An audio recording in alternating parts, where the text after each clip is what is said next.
Welcome to Podcasting Smarter, the podcast for podcasters by podcasters. Podcasting Smarter is the official podcast from Podbean, featuring podcasting interviews, best practices, and helpful tips. We're here to give you the tools, resources, product updates, and news to help you get started podcasting and keep your podcast growing.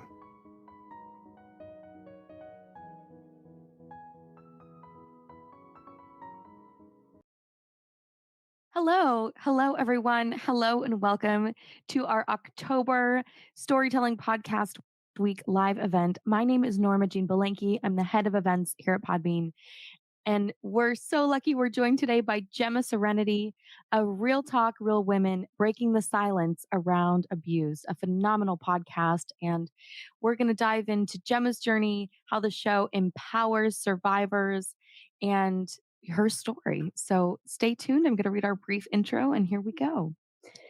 Welcome back, everyone, to Podbean's Storytelling Podcast Week and Podcasting Smarter live series. This is our live event for October, Empowering Voices, Real Talk, Real Women, featuring Gemma Serenity, founder and CEO of the Global Network of Success, domestic violence advocate, and creator and host of the Real Talk, Real Women, Breaking the Silence Around Abuse podcast. For those of you who may be joining us for the first time, Storytelling Podcast Week has live stream sessions like this one with top podcasters and storytellers from scripted fiction and nonfiction podcasts from across our world and our imaginations. We also have exclusive recorded episodes on the Podcasting Smarter podcast, so make sure to check that out as well. We are brought to you today by Podbean. We're a podcast hosting and monetizing platform and home to over 640,000 podcasts. To start your podcast, head over to podbean.com today. And now we'll jump in. Hello, Gemma, how's it going? Great. Thank you, Norma Jean. I really appreciate you inviting me. We're so excited that you've joined us today. So first of all, can you share a bit about your personal journey and what motivated you to become an advocate and to break the silence for survivors of abuse? Yes, thank you very much for asking. I am victorious over 15 years of domestic violence. And I was through two domestic violence stories, one after another, one time 5 years, and then 10 years. This is why I say always 15 years. Battling every single day, finding ways to cope when you stay in there and not seeing a way out. I decided to find a way out. And I decided to actually put an end to that. So I tried, and I tried seriously. There is one thing that happens when you live in constant fights, in constant violence. You cannot live successfully during a fight. So it's really a lived experience. Yeah. And it's something where you got out and you got out. A 51st time of trying. And I left. And from that moment on, it's blessing after blessing. It's healing, transformation. I met my third, last, and dream husband, Sasha Gorokov. He powered me and gave me everything that I actually never had. I thought he gave me back my life, but he gave me a life that is mine. And with 9 years of healing and transformation, I said, I have to do something about all these women and all these men and all these people who are still stuck in that same situation for the last stuck in that cycle of abuse. Of course, I have to do something about them. But I know one thing, and that thing is the catalyst of this show. A victim will not come over and tell you, I am a victim. That does not happen. How are you going to touch the heart of those who are hiding in plain sight?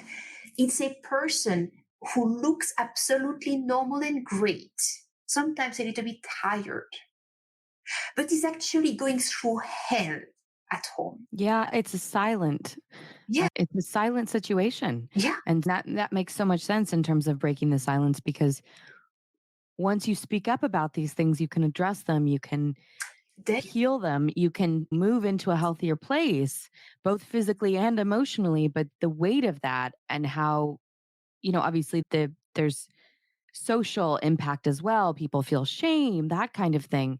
To put your voice out there and say, hey, this is what happened to me. And maybe you're going through that too. And here's how I got out. Here's resources. Here's what this looks like. Here was my journey is so empowering because once you speak to it, you get to own it. You get to own your story as well. Exactly. This is Yeah. why I created Real Talk, Real Women, breaking the silence around abuse. Someone who is living in abuse will pick up that show to listen. And every time I present and introduce another person's story of overcoming abuse, because everybody has a different story, a different feel, a different sound, a different approach, and people do not connect with everyone. They connect with one person who speaks truth to them, and now they wake up. Now they're inspired. Now they can do something about their lives because now they believe Absolutely. that there is light And on the other you side never of know the what's tunnel. going to resonate. Yeah. And Exactly. you never know what's going to resonate with each person. It's something where, showcasing and sharing the stories of survivors. And this is what the podcast is about. We haven't quite gotten into the podcast yet as much, but Real Talk, Real Women, Breaking the Silence Around Abuse is a beautiful podcast where you speak to survivors and share their stories. And one of the benefits of that from a listening standpoint is that everybody resonates with people's stories differently. And there's going to be a story that maybe you think, oh, that person went through that, but you don't necessarily subconsciously identify with it, or it doesn't, for somebody who's maybe experiencing abuse, it doesn't necessarily trigger, oh, that's me, but other people's stories would. And so to continue to share these stories and to continue to highlight different people's journeys is healing for everyone who listens. It's really a spectacular show. So tell us a little bit about what inspired you, obviously, to make the show was your own survival journey and sharing stories of survivors. But in terms of being a podcaster, that's it's also like a whole other thing. So you hadn't been a podcaster before. So tell us a little bit about what it was like for you to make the show and obviously to share those stories, but to build also your community. So what I discovered is that for 2 years, I had this idea of Real Talk, Real Women podcast, show, something. But I did not do anything about that. And then I had a vision. And the vision was inspiring millions of individuals to step into the energy of success. Hence, the global network of success. And I said, wow. Okay, I'm doing it. I don't care that I don't know how, I'm just doing it. Okay, done. It's a done deal.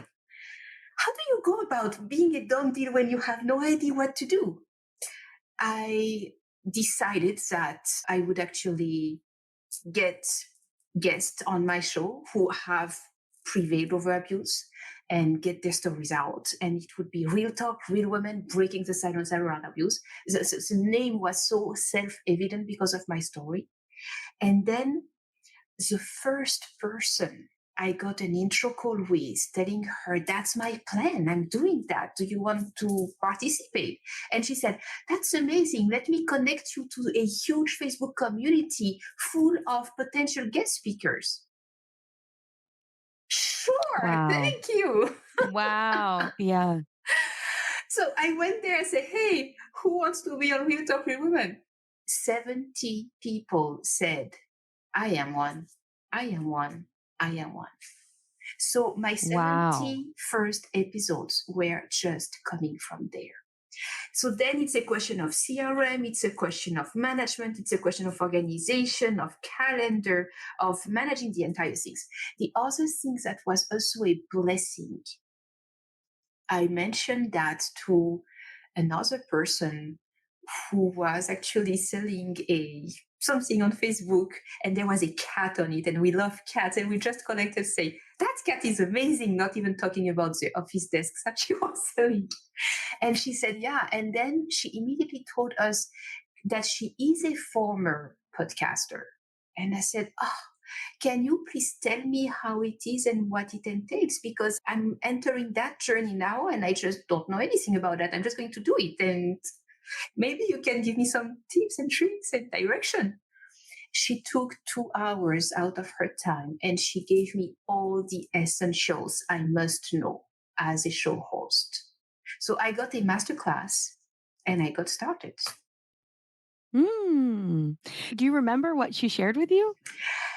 I would say the most important thing is to consider a podcast as a business, meaning when you start a business, you want to have clarity.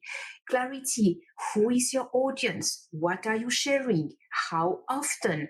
What is the length of the episode? How many episodes do you want to have in the books in advance?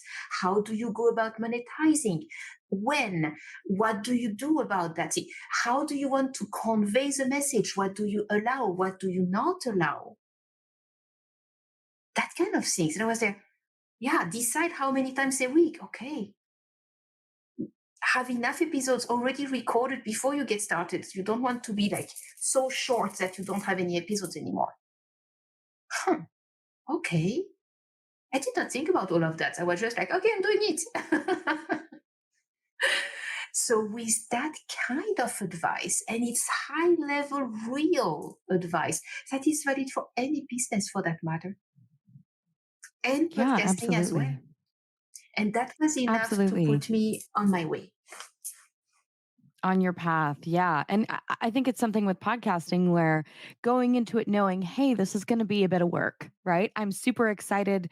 I have 70 people whose stories I can share. That's just so incredible. You know, before you launch to get 70 guests lined up, that's just phenomenal. And I think it really speaks to the mission of the podcast and your mission as well, which I want to talk a little bit about next. But to go into your podcast saying, okay, this is my plan. This is how I'm going to monetize. This is how many shows in advance I'm going to have recorded and produced and ready to go. These are all things that help set you up for success so that you have that sustainable long-term success, right? It's something where there's no pressure of, oh, I'm 6 episodes in and I don't have one for tomorrow, right? Or, oh, I've put all this money into my podcast or I've spent all this time and I'm not getting out of it what I thought maybe I might, right? Or, oh, I didn't think about monetizing until a year in. These are all things that you can think about on the front end. And we talk about this all the time at Podbean. We've got quite a lot of resources specifically about that. But the fact that you went into it with such intention is really cool. And I think I don't know very many other podcasts, a couple that I've heard of that had maybe a year or two worth of guests going into before launch. So I think that's a phenomenal start as well in terms of just setting things up, getting excited about the next episodes coming out, because pod fade, podcast burnout is real. And so it's important to set yourself up and have systems in place to really make things as easy for yourself as possible. So next I want to ask you a little bit more about the Global Network of Success, which you're the founder and CEO of, which also offers personal development. So how does that play a role in helping survivors of abuse? And how does the Global Network of Success tie in with the podcast? Yes. Okay. I am the co-founder of the Global Network of Success with Sasha. So it's GNS, like Gemma and Sasha, and like Global Network of Success. This is how it was initially thought of. The idea is really multiple shows, coaching, guiding, inspiring, helping people make progress financially, emotionally, personally, professionally. It's really make progress in your life. Go to your next level. And with all this experience of life, when you take Sasha's experience of life, he was born highly disabled with spina bifida. On paper, according to the medical community, when you come with that kind of diagnostic, the memo is very simple. Paralyzed from the waist down because of spina bifida. And lifespan about 7 years, maybe less. Wow. Good luck in life. Wow. Wow. That's not a good start in life. And that's not easy. Dealing with that Sasha transformed immediately, stayed connected to the divine within. He stayed aligned with, okay, I am alive, I am well, I'm thriving, I'm happy, I'm alive. How cool is that? Let's go play, let's go have fun. Everything is amazing. So that is his outlook in life. And hold on a second, you are the one supposed to completely wither away and die so early, and you appear to be the life of the party, the guiding light for everybody? But that's it, him. He walks, he can run if he wants to. He does a lot of bike. He's 45 years old, not 7, not 18, not 20, 45 years old. He is the most intellectually well-rounded individual I know, educated in every way. He went to the best universities and business schools out there. He accomplished everything the medical community told him cannot be done. So that is Sasha. So now you take that story and you bring that domestic violence survivor and victorious side by side, and you create the global network of success.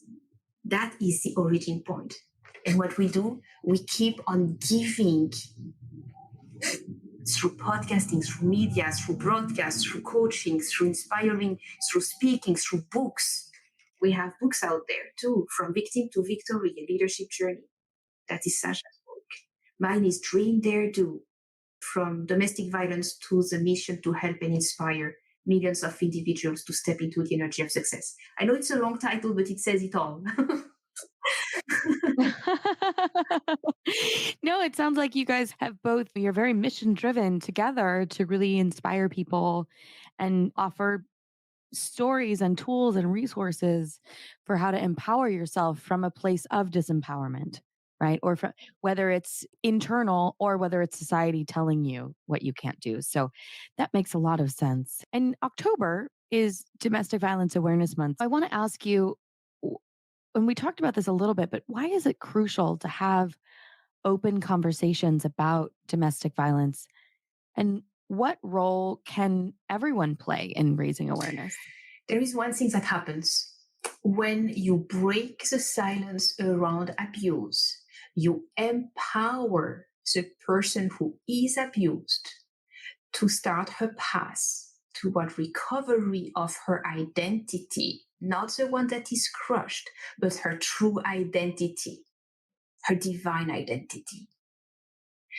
And by breaking the silence, by speaking, by raising awareness around domestic violence, domestic abuse, around all forms of abuse. When you listen to the show, you will hear a lot of different forms of abuse. It's a wide topic. It actually empowers victims and disempower the one perpetrating the abuse. Because now they are out in the open, they are seen, they are recognized. Oops, yeah, they messed up very bad. Okay. Some people will have remorse. Some other who are more on the psychopath side will not see any problem with that. But it will actually empower. When we start to speak about what hurts, the hurt dissipates and we can start to heal. This is what happens. And then we can help each other and support each other because we actually become visible. And when we become visible, we can get help, support, presence. We can then inspire others to also get out of the closet and appear, yeah, me too. Ah, because you too? Okay. I understand you. How good is it to hear that? I understand you. I'm not alone. No, you're not. We are way too many of us. But because we accepted the law of silence, we do not talk about these things. You know how it is. We don't talk about these things. Keep it under the rug.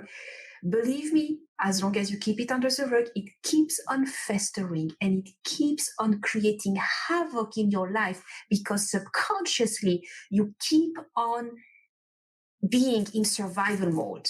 because of that trauma at that moment in time, whatever that was. And that is true for abusers and for abusee, same.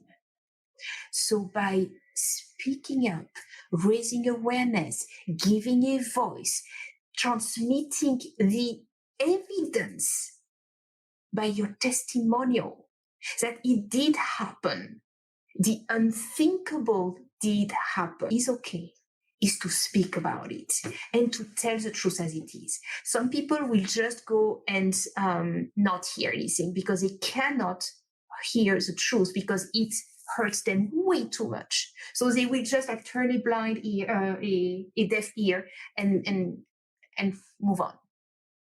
But way more people will actually stop and say, "Oh, let's talk about that. I know exactly what you're going through. I was there too. I'm out. Let me help you." This is why we have an October Awareness Month for domestic violence, domestic abuse, and all these things that are not talked about. Yeah, absolutely. And I think it's something where feeling seen and feeling heard is empowering, right?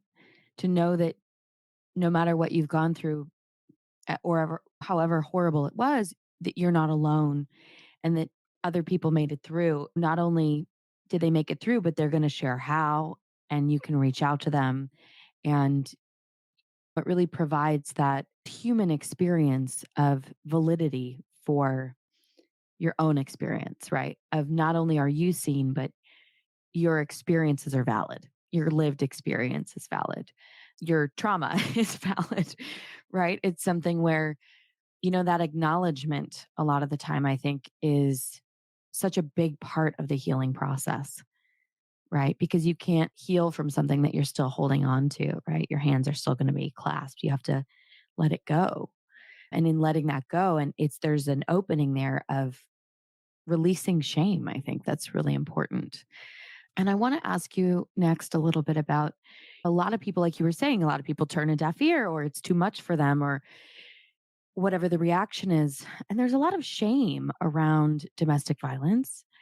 And you really bring a safe space for a lot of these stories and a lot of people to feel empowered to share what happened, not in a way to victimize, but in a way to say, I'm okay. And this is how I moved on. And this is how I've evolved out of this. And I want to ask you a little bit in terms of because you've done so many of these interviews, what are what are the commonalities in which shame weaves through people's stories? The shame immediately shows up its ugly head as soon as we are being gaslit in being responsible for our trauma. Immediately, our answer, because oftentimes, and every time, the perpetrator of the abuse will make you the victim of the abuse. Therefore, and more often than not, the abusee trusts somehow the abuser. Oftentimes there is a relationship before the trauma. And oftentimes the abuser has power over the victim and can do whatever he or she pleases. Oh yeah, something super important. There is no gender discrimination in domestic violence. There are as many women who are abusing their men or their women than there is men abusing their women or their men. There is everything at every age, every gender, everything in between. There is no specifically only men abusing women. That is a fallacy. Men are abused as much as women are. It's not a question of gender. I choose to address Real Talk Real Women because I feel comfortable raising women, empowering women, because that's my niche.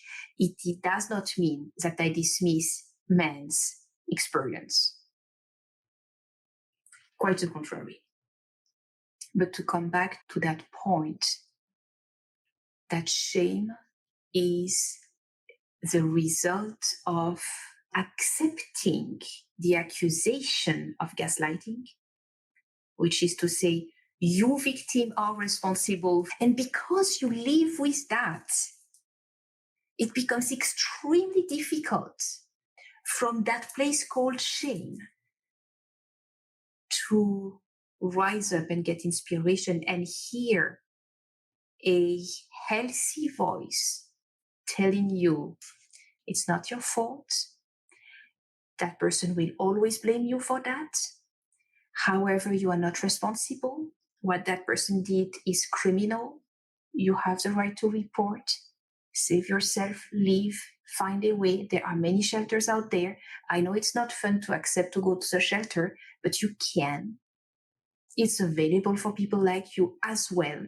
Even though you have such a high level in society and everybody like bow to you at work, at home, it's not that way. So you are still entitled to get the help you deserve and you need. And another thing that is essential, when you decide to cut all ties with your abuser, you have to cut all ties with all the people you know in common with your abusers. That means that it feels lonely at the beginning because you have to rebuild an entire network. Everybody who also knows the other person will likely be sold the abuser's story about you, which is horrific, and not your story like, hey, let me get out. It's too much. So there is a reality there that sadly plays a huge part in that shame as well. So when you leave everything and you create from scratch and just trust God that there is a way and there is good people out there ready to help you and who have no ties whatsoever with your now ex-abuser. I think for a lot of people to say everything connected to that could be toxic and I have to create distance and, like you said, start over. I think that that's so daunting for so many people. And so it can feel that much more of a hurdle, I think, for a lot of survivors to get out. It does feel that way. I guarantee. It felt that way for 15 years. This is why I did not leave. I tried many times. I tried 50 times. The 51st time was the right one. But I tried. Yeah. So keep on trying because one time is the last one. Yeah. I think when things feel like you don't see a way out, it just means that you don't see the next step. I think that's accurate. Challenging when you're in a stressful or traumatic, abusive situation. It's something where if you can't see that extra thing, I think it can be really hard. And what I think Real Talk, Real Women, breaking the silence around abuse, what your podcast does is it really shows, okay, here are some next steps people took. Here's how they got out. Here's what they did and how they survived this. And like you said, it's a silent epidemic in terms of people who suffer aren't, going around telling everyone about it. Right? It's not something that you're going to see bumper stickers on people's cars for, right? It's not something that we talk about as a society a lot. And so I think by showcasing people's stories and how they got out on their journeys, the people who maybe are going through that can find your podcast and can find community safely and privately. This is the other great thing about podcasts, right? It's something where it's just on your phone. It's not, if somebody wants to find Real Talk, Real Women, breaking the silence around abuse, they can go to their podcast directory, find the show, right? It's something where nobody has to know that you're listening to hear those stories, to get perspective, to get help. I think that's really important as well. And you really help individuals discover their inner strength through the power of their journey. And I want to ask you next, what are some key principles or practices that you recommend in regard to personal empowerment and owning your story? I would answer that there is one thing that is the most boring and that works the best, a self-care routine. Always the same thing. May it be deep breathing, meditation, affirmation, EFT tapping, auto-hypnosis, all kind of things that you can do on a daily basis, that you must do on a daily basis. And if you missed a day, you keep at it. But that kind of things, when you are true to your routine, it's not exciting. It's boring. It's not always a new shiny things. It's always the same thing. But that thing is your saving grace. Because with that routine, you bring the best out of yourself. You heal your subconscious mind so that now you start to create in your life good things that you are asking for. You change your identity, your I am. So training your brain in terms of creating that consistency. Yeah, that makes a lot of sense. And you have so many episodes, and obviously everybody's story is unique. But what have been some episodes of Real Talk, Real Women, breaking the silence around abuse? What have been some episodes that have stood out to you or have been particularly impactful? I have a couple that I do remember so much. It impacted me indeed. And again, that is personal. Yeah, of course. Like you said, everybody's story resonates differently. Totally. Yeah. Actually, I have more than three, but let's focus on the three first. The first story that completely shocked me to the deepest of my core, it's Ruby R. Mitchell. That's the person who is interviewed. And she is also in the anthology books that we are publishing. So you will have two chances to get to her story. The thing that is most shocking to me is that when she was born, she was quickly adopted. She did not know she was adopted until much later in life, during the end of her teenage years, probably even beginning of 20s. So she thought that her adoptive parents were her actual parents, and her two adoptive parents were completely mentally sick. She understood the danger she was in every single day. And she convinced her mother to be on the go and to change, I don't remember how many times she changed schools, she changed homes, she changed states. She moved all the time to not be found by the person she thought was her father. And the day she discovered that person actually adopted her and she had other parents, it was at the same time a shock, but then it was the best day of her life. That means that she will not develop the same mental illness than her adopted parents, because that was her biggest fear. And when you listen to her, she's poised, she's present, she's gorgeous, she has it all together, she has that stability. But now when you listen to this episode, and this is the longest episode, I think it is an entire hour, she will tell you all the things that she went through. And it's a journey, also a health journey with many different types of cancers. And she blew them all. She stopped. She's a survivor, multiple cancer survivor. She keeps on applying all she learned. I think she's a hypnotherapist and so much more, but hypnotherapist as well. And with her voice and her consistency and her presence, wow, she has a story that is exceptional and completely stood out. Another person, it's not really the story that stood out, but the answer to a question. It's Sally Wagner. She's also in the book, so we will also have two chances to find her. She has lots of hats, including she was an attorney at law, and she's also a coach, a life coach to really help to the deep transformation. She also has a real estate hat in somewhere in her curriculum vitae. She has a lot of different approach to help people throughout their lives. And she also went through trauma. This is why she's on the show. And I asked her, frankly, how do you know what is true and what is not true? And she said, that is the biggest question. And that is the worst case scenario when you are the judge and you must make up your mind regarding the innocence or the culpability, the guiltiness of the accusee.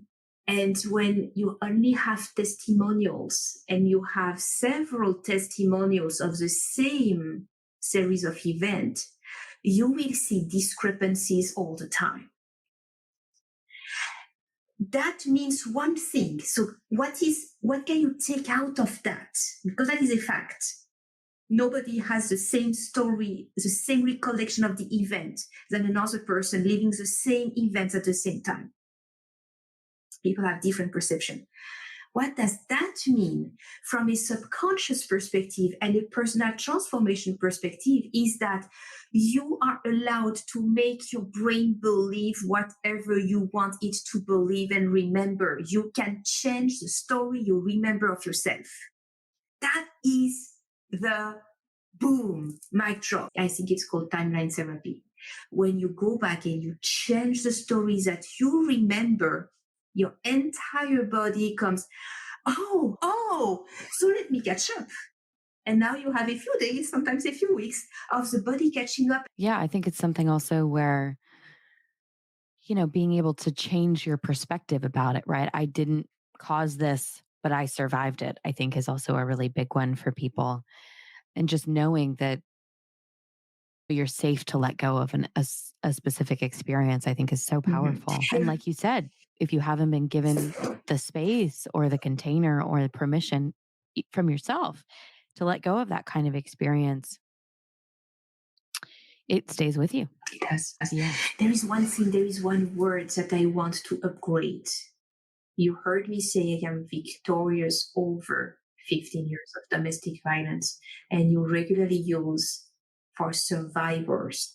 When you acknowledge yourself as a survivor, there is victim, survivor, and victorious. When you stay in survivorship and you keep that identity of surviving, you will constantly have new experience to survive. It's not a good place to be. Now you are victorious over trauma. Yeah, no, I think it's a lot of the stories that you tell and a lot of the work that you do is really about that reframe, right? It's not saying I was a victim and then I survived this, but I was victorious over this. It was maybe a chapter in my journey, but it's not who I am. Exactly.